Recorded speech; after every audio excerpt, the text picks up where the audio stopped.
I'm created by the truth, and I'm walking in the truth while I'm living in the truth. Yes, I've got to speak the truth. Alpha, Omega. I love you, Lord. I embrace your word, and I live to teach your word unto your people. As they listen, I pray, dear Father, that they will see beyond what they used to believe and see the truth into the eye-opener. I'll teach this morning about the stolen colors, which will bring your mind and your life to an area where it has never been before, I should believe. But this morning, this teaching will equip you to let you see the colors that you wear, how significant it is, and how important it is to be careful of the paint that you paint into your house, the color of the car you drive, and the clothes and the flags, even the color of the church that we're working with today. According to history, taken from the New World of Knowledge, before cloth flags started, Egypt, Israel, and Syria used metal standards ascended on poles with animals or birds painted on them in specific colors that was used to identify friend or foe in battle. Hence, the beginning of colors, which eventually represented countries. One of the first things taken from Africa by Europe, their symbol of identification. In the days when Egypt was militarily and economically strong, colors were of spiritual importance for their prosperity and might. Man wore certain colors for certain events. They wore colors for birth, for death, colors for prosperity, colors for supremacy in battle, colors for love, and colors for identifying their spirituality.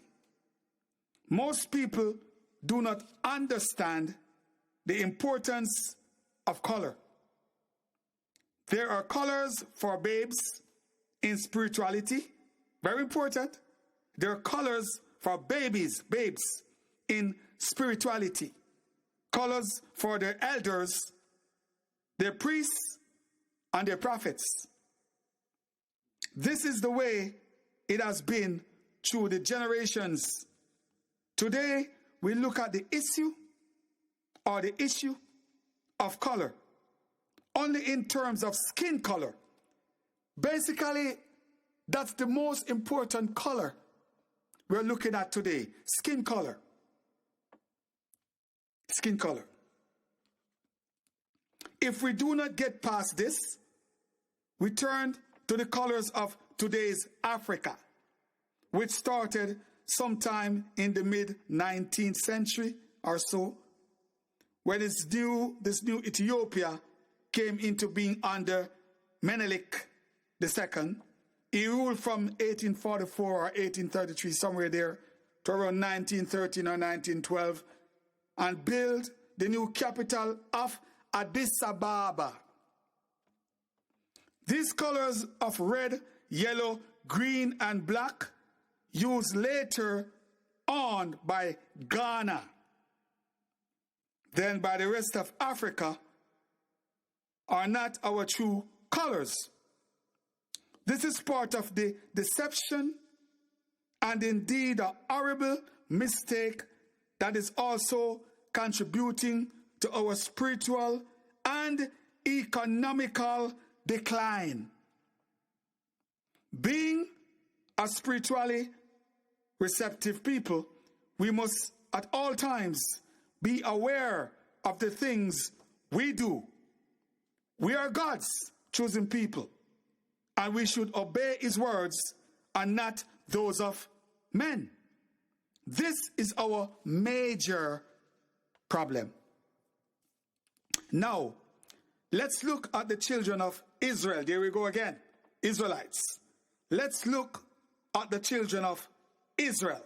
Black people. They call us black nigger, nigger man, negro, niggers.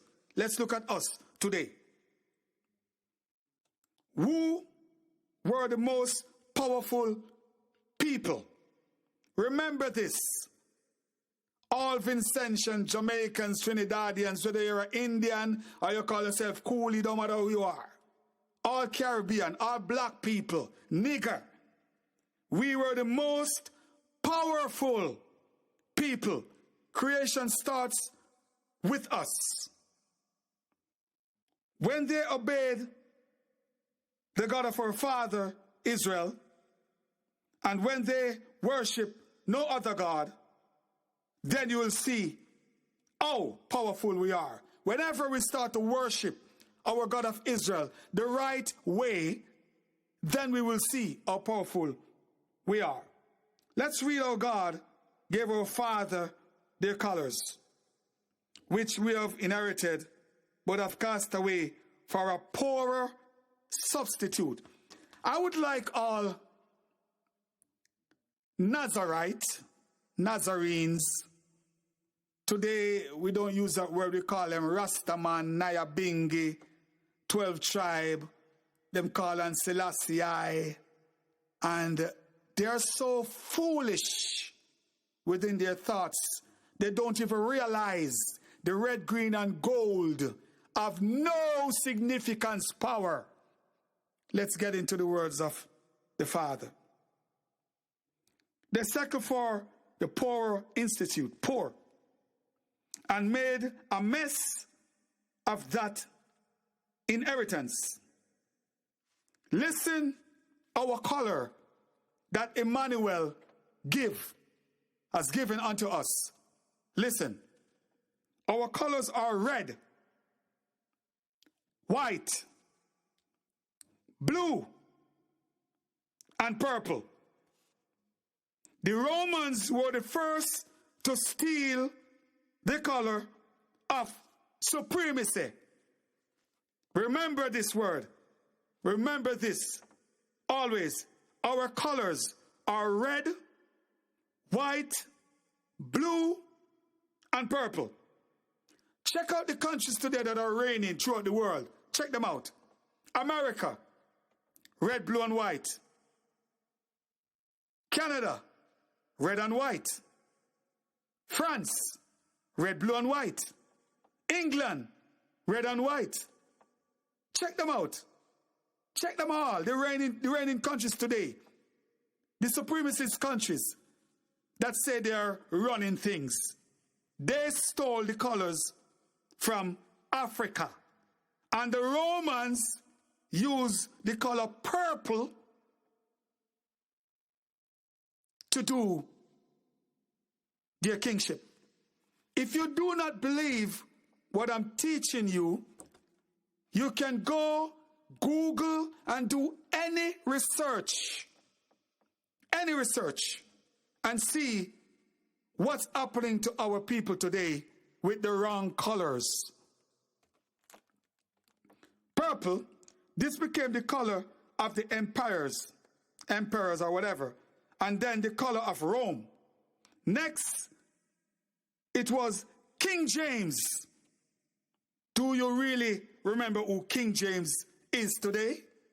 King James, who studied the works of our fathers, the children of Israel.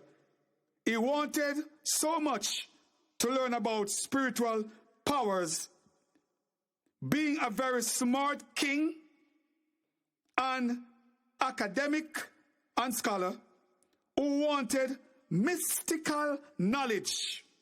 You see what King James want? Mystical knowledge. James took reign somewhere in 1602 or 1603, maybe 1601. Soon after, in 1606, he ordered the flag of red, white, and blue from the scripture. You see, King James, ordered the flag, red, white, and blue, from the scriptures, from us. Since Rome had the purple, he must have thought, I'll take the rest. So Africa, Rome took the purple that our father Emmanuel walks in. And King James said, I'll take the rest. What Africa has? What is the color of Jamaica flag? What is the color of Ghana? What is the colors of Nigeria? What is the color of Ethiopia? What are our colors? And the rest is history. This same king ordered the Bible to be published in 1611. So at the time when he took the other colors, he ordered the Bible we are reading to be published in 1611. So in 1610, 1609, and way back, what were we reading? What were we relating to? Most of us could not read at the time, I understand. But what about the scrolls? The Maccabees? The Apocrypha? In 1777, the United States did the same thing. You think again about these facts. They all speak for themselves. Bearing in mind, it was a spiritual representative of the Christian faith. The Reverend Mr. Ezra Stiles, who influenced the Congress to put 13 stars on the American flag of red. I don't know if all Americans know this fact. It was one man, Ezra, who ordered the 13 stars on the American flag of red, white, and blue. These acts were not political. They were not political, but rather very spiritual in the depth reason that took advantage on our spiritual ignorance. I tell you today, rather than going out and taking other colors that have no significant spiritual meaning for our prosperity, let's take our colors back. Let's take our colors back. Same thing is happening with the rainbow today. Our God of Israel make a covenant with us with the rainbow. And we stood aside and so ashamed of the rainbow color today because the gays took it from us.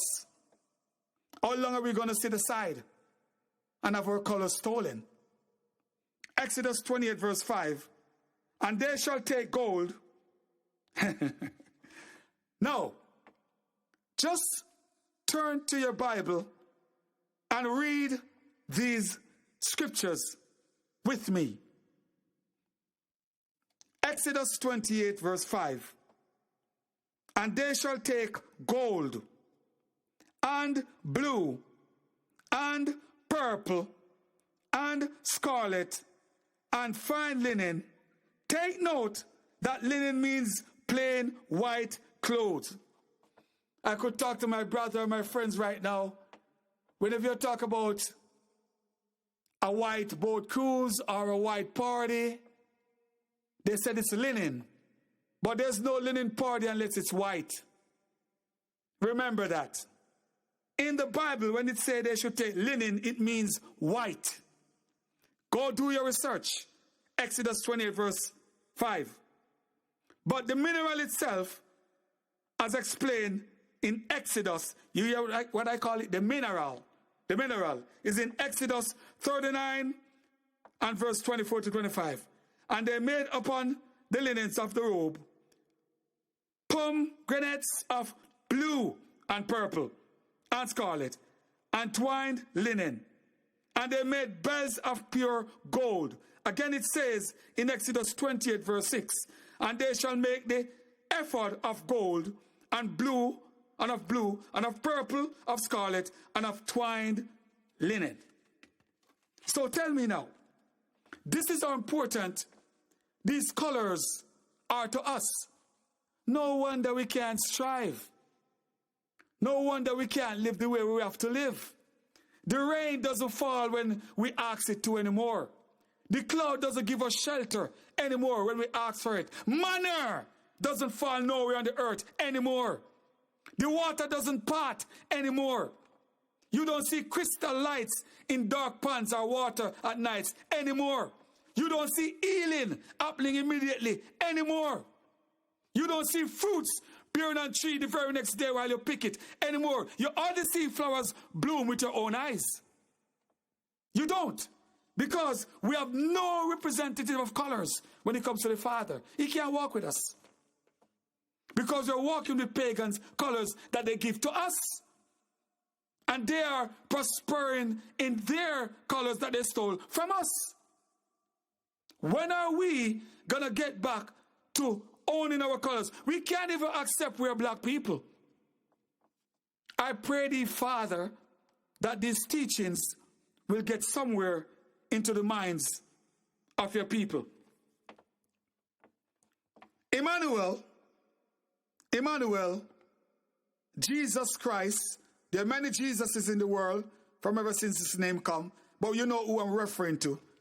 Jesus wore a red robe with white undershirt. These studies are found in books from Nazareth, Galilee, Jerusalem, and those places. Jesus wore red robe with white undershirt. And it was the custom of an Israelite to put blue on the seam on their undergarments. Hallelujah. As you read in Numbers 15, verse 38, speak unto the borders of their garments throughout their generations, and that they put upon the fringe of the borders a ribbon of blue. When they strip him, they put on him the purple that was then being used by the Roman leaders so as to mock him. So let's look into this. He was wearing the purple, his robe. He was wearing a white undershirt. He was wearing a red robe. Jesus was wearing a red robe. But when the Romans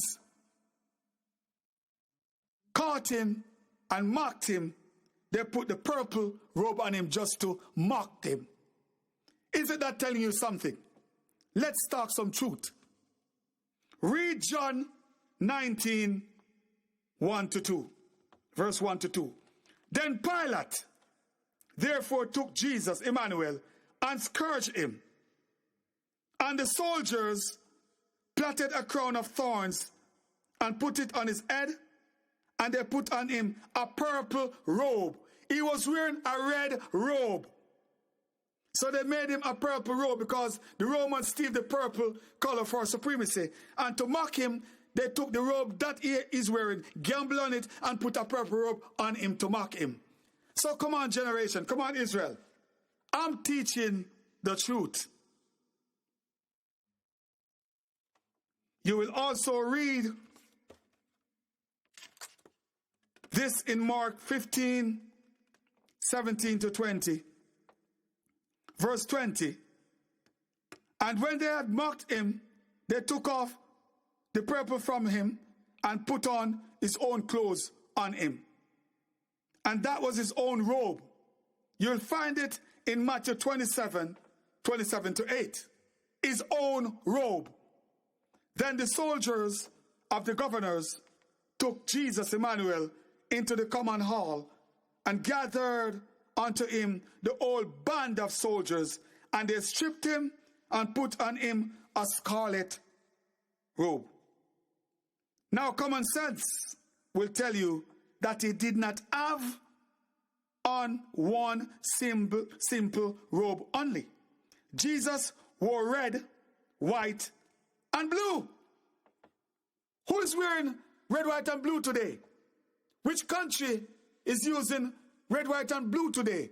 Jesus Emmanuel wears red, white, and blue. If it is not so, why are they so interested in these three colors? Why they don't want us to get it? Why they want us to stick with green, yellow, and black? Black, yellow, and red. White and green. Why? They know whenever we know the truth, we shall overcome. And that is what the white people or the Indian or the Chinese are afraid of today. Because they know we are the chosen generation and the Almighty has favoring us from day one. So therefore, they beat us, call us nigger, and we are so ignorant with the stupid prophets and pastors and the church and lead us into debt. Live in debt and will never come out of debt until we claim what totally belongs to us. It is red mixed with blue that gives you purple. Let Tony Prophet teach you something.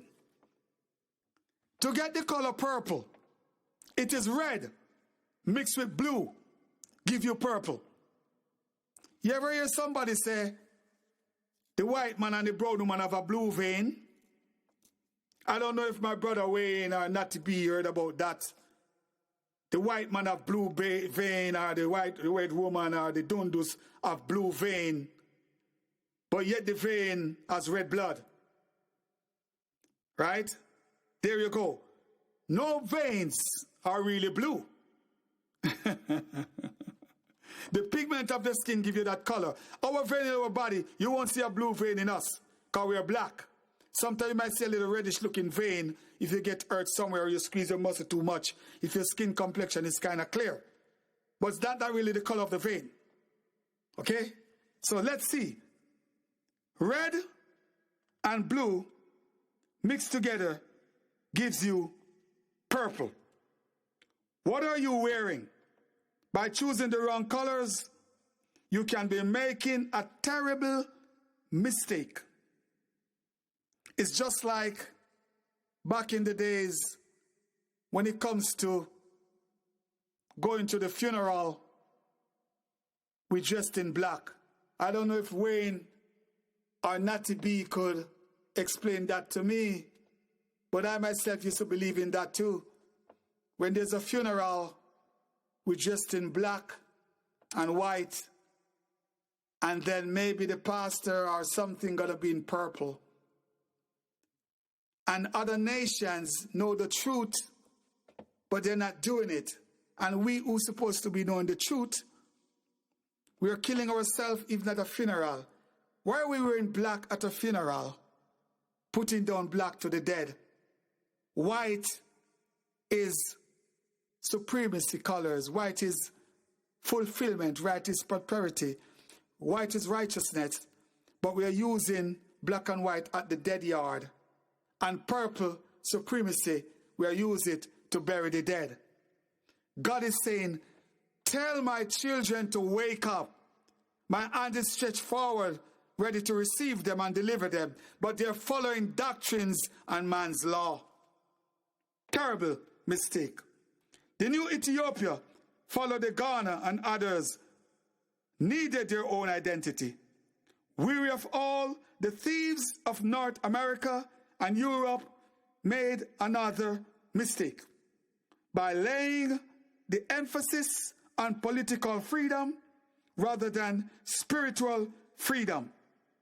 Now Africa is left with the colors of red, green, yellow. Africa is left with the colors of red, green, yellow. You call gold. How are you going to look on, I don't get it. How are you going to look on yellow and call yellow gold? Gold is gold, yellow is yellow. And black, and for the want of identity, gives you one L of a choice. The choice is to choose between colors that contributed to the downfall of the great empires of Africa, or to take back what is rightfully ours.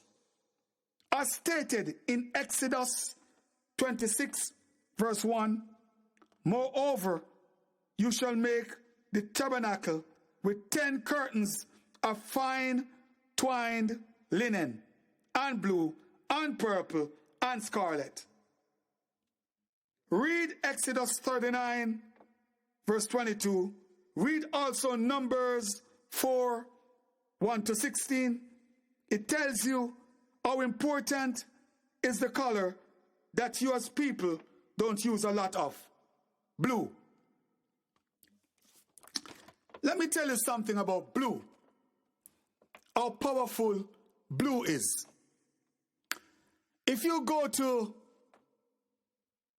the sea or the beach, I don't know if Tanka can confirm this, but if you go to the beach on a good day and you look at the sea, you're looking on blue water. But if you pick up the water in a bucket, it's crystal clear. It's just the deflection from the sky, which is blue. And if you go to the sky, you won't discover blue. It's just darkness. That's how powerful blue is. Anyway, I must end there now, and I will continue, as I always said, and as I always do, with the teaching of the importance of colors. And from there, we will learn more about how we're going to take these colors back and how our prosperity is going to reign. God bless you. Thank you very much.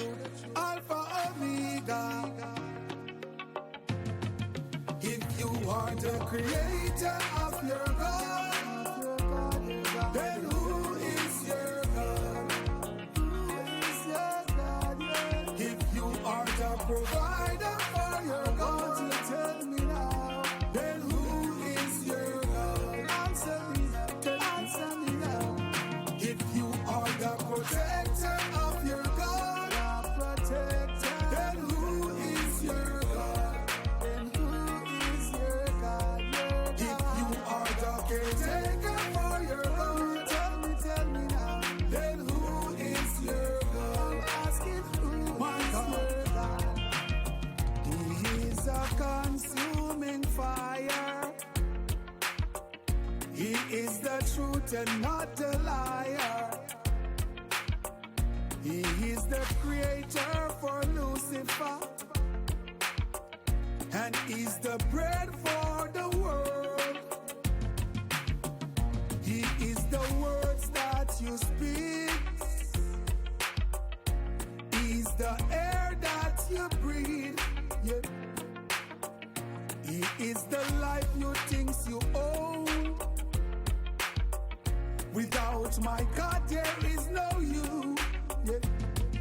If you are the creator of your God, then who is your God? I'm asking who is your God? Yeah. If you are the provider for your God, to tell me now, then who is your God? I'm asking who is your God? Yeah. If you are the protector of your God, to tell me now, then who is your God? I'm asking who is your God?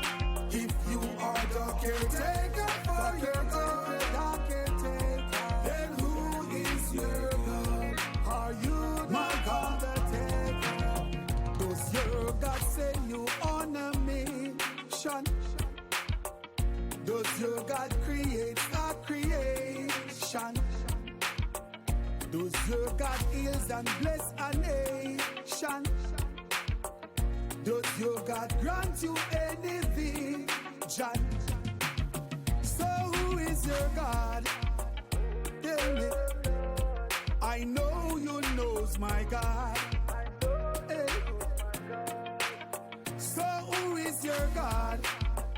Tell me, you refuse to serve my God. Hey.